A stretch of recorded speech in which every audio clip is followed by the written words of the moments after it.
Bonjour et bienvenue dans votre groupe Accompagnement Études Canada.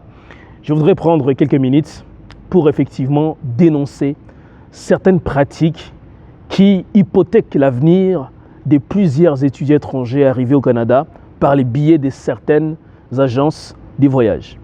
En passant, avez-vous déjà entendu parler de la phrase du genre « le plus important, c'est d'arriver au Canada » ou est-ce que quelqu'un vous en a-t-il déjà parlé?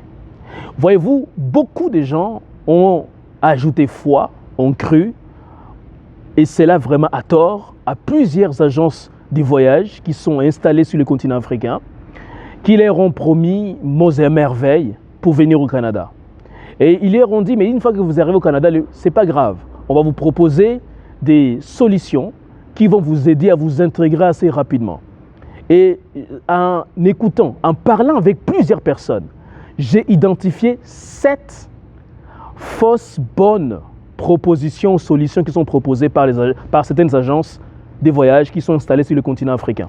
Et je voudrais au travers de la vidéo passer en revue chacune de ces fausses bonnes solutions, vous démontrer les conséquences que cela peut engendrer sur votre vie et surtout à la fin vous proposer 2 solutions qui à mon avis vont vous aider effectivement à ne jamais tomber dans ce genre de pièges.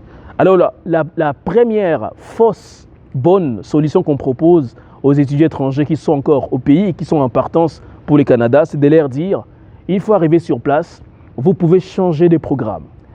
Il est vrai que lorsque vous avez un permis d'études et si vous venez au Québec, si vous avez également les certificats d'acceptation du Québec, vous pouvez naturellement changer de programme. Mais ce n'est pas aussi simple que cela. Parce que lorsque vous arrivez par exemple au mois d'août pour étudier à la session d'automne, et que vous décidez de ne pas étudier parce que vous voulez changer de programme, vous allez devoir attendre pratiquement 4 mois. Et durant ces 4 mois, dites-moi, qu'est-ce que vous allez faire pendant ce temps? Qu'est-ce que vous allez dire à vos parents qui vous ont envoyé au Canada? Est-ce que vous allez leur mentir que vous êtes en train d'étudier alors que ce n'est pas le cas? Et pire que ça, ce n'est pas automatique les renouvellements des documents d'immigration. Ce n'est pas parce que vous décidez de changer, de vouloir en tout cas changer le programme d'études, qu'automatiquement on va vous délivrer les documents d'immigration. Ce n'est pas aussi simple que ça. Vous devez justifier pour quelles raisons vous voulez changer. Et surtout, qu'est-ce qui vous motive en tout cas à pouvoir faire un tel changement? Alors vous comprenez que ce n'est pas aussi simple que cela. Et pire encore, quand vous arrivez par exemple avec 1 mois de retard, il va falloir parfois attendre 4 mois supplémentaires. Et quand vous voulez changer, parce que ce que les agences de placement, ce que les agences de voyage ne vous disent pas en fait, c'est que vous ne pouvez pas changer les programmes à n'importe quel moment. Si vous voulez étudier à la session d'hiver, il faut faire les démarches au plus tard au mois d'octobre, sinon idéalement au mois de septembre. Si vous voulez étudier à la session d'automne, il va falloir mener les démarches au plus tard la fin du mois de février. Alors donc vous comprenez que vous ne pouvez pas changer parce qu'il faut changer. Vous devez forcément respecter les temps qui est indiqué pour changer les programmes d'études. Donc ne tombez pas dans ces pièges. Nous avons actuellement une étudiante à qui on a promis la même chose. Actuellement, sa situation est très compliquée parce qu'effectivement, elle ne sait pas comment elle va s'y prendre pour pouvoir changer les programmes alors que normalement, elle n'a plus d'argent pour payer des études au Canada. Vous comprenez que la situation de cette personne va être très compliquée dans les prochaines années. Deuxième fausse bonne solution qu'on vous propose. On va vous dire, une fois arrivé sur place, vous pouvez juste disparaître en changeant de province. C'est vrai, vous pouvez changer de province. C'est votre droit. Mais le problème ici, c'est que quand on vous octroie les documents d'immigration, notamment les permis d'études, on vous l'octroie par rapport effectivement à un certain nombre de critères. Et si vous venez au Québec, on vous octroie les CAQ, les certificats d'acceptation du Québec, en fonction d'un programme précis. Donc si vous changez d'établissement, vous perdez ce CAQ-là. Alors la question c'est, quand l'établissement va constater que vous n'êtes plus aux études, que vous n'êtes pas en tout cas venu étudier, l'établissement va signaler au niveau du ministère de l'Immigration que vous avez fui, que vous ne vous êtes pas présenté ou que vous ne vous êtes jamais présenté. Et qu'est-ce que le gouvernement va faire? dans son pouvoir discrétionnaire, les agents d'immigration vont annuler vos documents d'immigration. Et par conséquent, vous allez vous retrouver vagabond, sans documents, quasiment sans domicile fixe. Écoutez, ça va être extrêmement difficile de vous en sortir.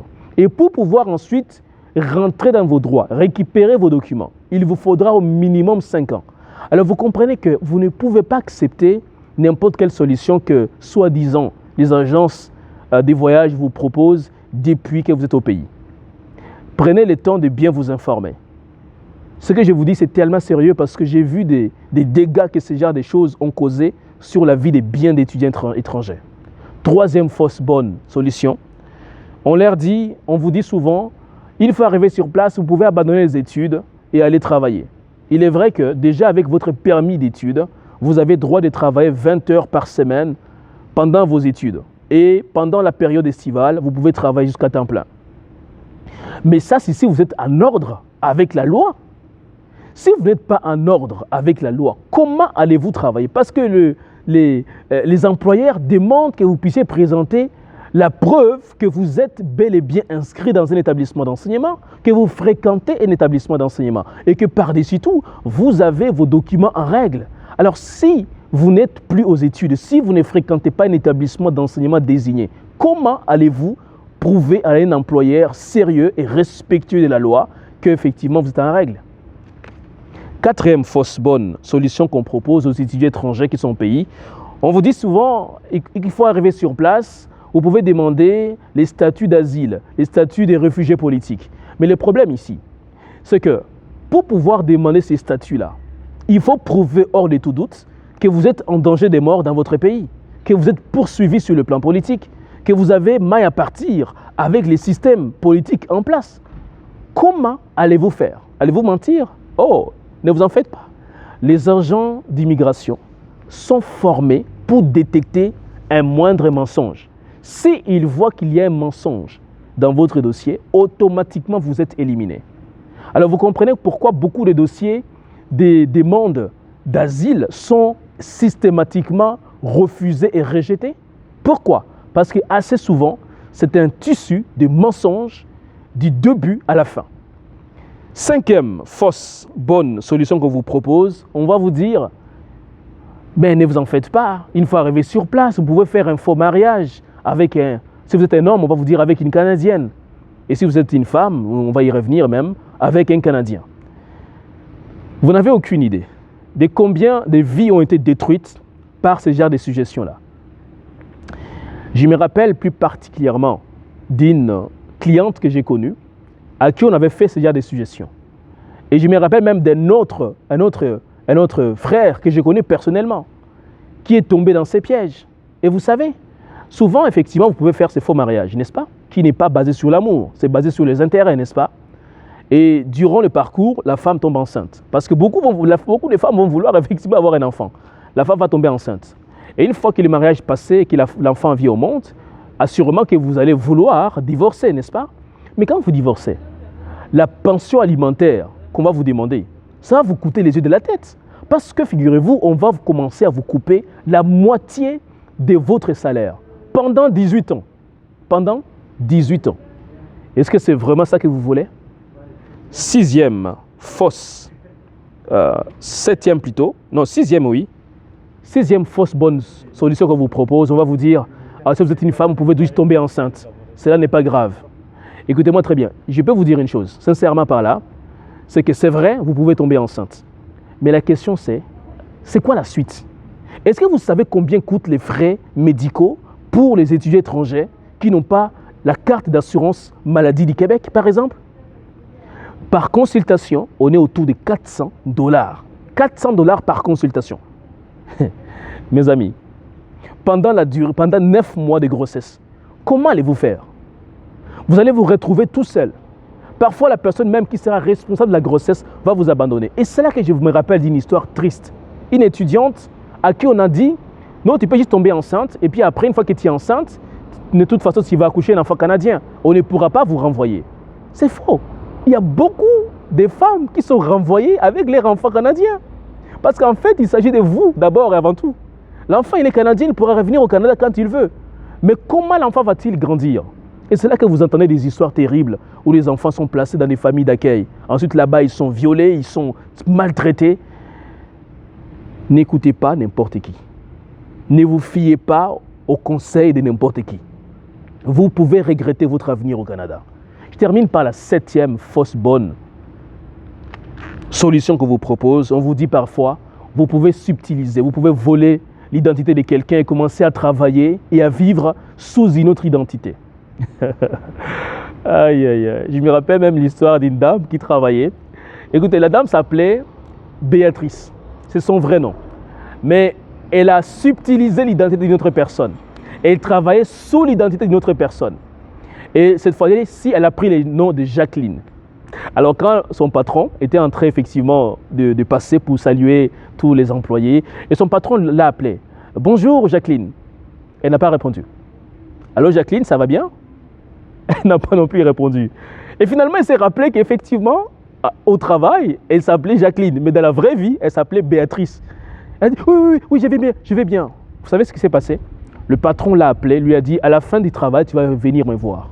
Et le patron a voulu s'assurer si la personne s'appelait réellement Jacqueline. C'est là qu'elle a avoué que son nom n'était pas Jacqueline, elle s'appelait Béatrice. Conséquence, elle a perdu son emploi. Alors, vous comprenez qu'il y a tellement de choses dont il faut faire attention, extrêmement attention. N'écoutez pas n'importe quelle agence de voyage qui vous promet mots et merveilles. Écoutez, le Canada, c'est un très bon pays. Le Canada est un pays excellent. Mais si vous n'avez pas des papiers légaux, si vous ne respectez pas les droits, je vous assure, vous allez faire partie des 2000 personnes qu'on renvoie dans leur pays à chaque année. Vous comprenez? 2000 personnes qu'on renvoie au pays à chaque année. Au moment où je vous parle, il y a de cela 1 mois et demi, on m'a contacté pour me dire qu'il y avait un groupe de jeunes Congolais qui sont arrivés au Canada et 2 ont été renvoyés à Kinshasa pratiquement les 2 jours qui ont suivi leur arrivée au Canada. Pourquoi? Ils n'étaient pas en règle avec l'immigration canadienne. Je résume les 7 fausses bonnes solutions qui sont proposées par certaines agences pour vous escroquer et vous promettre des choses qui n'arriveront jamais. Première fausse bonne solution, on vous dit vous pouvez changer de programme, mais on ne vous dit pas les conséquences que cela entraîne sur le plan d'immigration notamment. Deuxième, vous pouvez disparaître en changeant de province. C'est vrai, mais qu'est-ce que vous allez devenir après? Comment allez-vous devenir résident permanent plus tard si vous faites ce genre de choses? L'immigration va annuler votre document d'immigration et je vous assure, à ce moment-là, vous allez commencer à connaître des problèmes. Troisième fausse bonne solution, vous pouvez travailler et abandonner les études. Quatrième, vous pouvez demander les statuts d'asile politique ou des réfugiés politiques. Mais on ne vous dit pas combien de temps ça prend, on ne vous dit pas non plus combien de gens sont refusés. Cinquième, on vous dit que vous pouvez faire un faux mariage. Sixième, on vous dit que vous pouvez tomber enceinte avec n'importe qui. Le plus important, c'est juste d'accoucher un enfant canadien. Quelle fausse proposition. Quelle mauvaise proposition même, devrais-je dire. Et septième, pour terminer, on vous dit que vous pouvez voler l'identité de quelqu'un et vivre légalement au Canada. Mais comment vous allez vivre légalement si vous avez volé l'identité de quelqu'un? Et les jours où on va vous découvrir, vous allez perdre tous les avantages. Pire que ça, on va vous accuser à la justice. Et qu'est-ce que vous allez devenir après? Vous allez être refoulé. Écoutez, je vous dis ça pas pour vous faire peur, mais pour vous sensibiliser à certaines fausses pratiques qui pullulent sur les continents africains et contre lesquelles vous devez vous élever, refuser. Alors maintenant, c'est quoi la solution? J'en vois 2 d'emblée. La première solution, c'est vraiment de pouvoir fonctionner dans la légalité. Accepter de payer ce qu'il faut payer pour être dans la légalité. Beaucoup de gens tombent dans les pièges de ces agences parce que je suis en colère même, c'est pour ça que je m'enfarge même la langue. Ces gens, disais-je, que tombent dans les pièges de ces agences parce que les gens veulent de la gratuité.